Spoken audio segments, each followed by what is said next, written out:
महाशिवरात्रीबद्दल सविस्तर माहिती. पूजाविधी करावी. सकाळी की संध्याकाळी? उपवास कसा ठेवावा?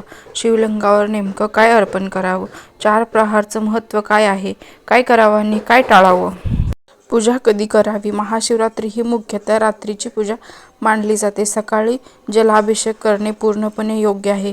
मात्र संध्याकाळी 6 नंतरचा प्रदोष काळ अधिक शुभ मानला जातो. मध्यरात्री निषिद्ध काळ अत्यंत पवित्र मानला जातो. सकाळची पूजा चुकीची नाही, पण शक्य असल्यास संध्याकाळी किंवा रात्री जप ध्यान करणे अत्यंत आध्यात्मिकदृष्ट्या महत्त्वाचे मानले जाते. उपवास कसा करावा? ब्रह्ममुहूर्तावर उठून स्नान करावे.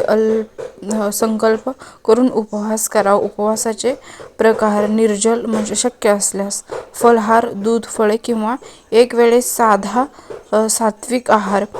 तुमच्या प्रकृतीनुसार आणि क्षमतेनुसार योग्य प्रकार निवडा. शिवपूजेची योग्य पद्धत: प्रथम गणपती पूजन. शिवलिंगावर अभिषेक. पाणी, दूध, दही, मध, तूप, साखर, पंचामृत म्हणजे बेलपत्र 3 पाने असलेले अर्पण करावे. धूप दिवा लावून शिवाची आरती करावी. जय शिव ओंकारा.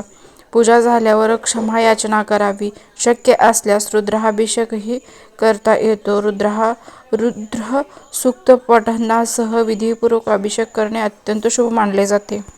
कोणते मंत्र जपावे? पंचाक्षरी मंत्र ओम नमः शिवाय. महामृत्युंजय मंत्र ओम त्र्यंबकं यजामहे सुगंधिं पुष्टिवर्धनम् उर्वारुकमिव बन्धनामृत्योर्मुक्षीयमामृतात्. शांत मनाने एकाग्रतेने जप करावा. गुरु दीक्षा नसली तरी हे मंत्र भक्तिभावनेने जपू शकता. 4 प्रहाराचे महत्त्व. महाशिवरात्रीच्या रात्री 4 प्रहार विभागले जाते. साधारण सूर्यास्त ते सूर्योदय. एक प्रहारला 6:11 ते 9:23 पर्यंत म्हणजे 15 फेब्रुवारी. दुसरा प्रहार 9:23 ते 12:35. तिसरा प्रहार 12:35 ते 3:47. निषिद्ध काळ 4 प्रहार म्हणजे 3:47 ते 6:59 म्हणजे 7 पर्यंत. अचूक वेळ आपल्या शहराच्या पंचांगानुसार बदलू शकतो. पूर्ण रात्र जागरण आदर्श मानले जाते, पण शक्य नसल्यास किमान 1 प्रहार तरी जप ध्यान करावे. काय करावे व काय टाळावे? संयम आणि शांतता राखा. शिवनाम जप करा. ध्यान करा. दानधर्म करा. सकारात्मक विचार ठेवा.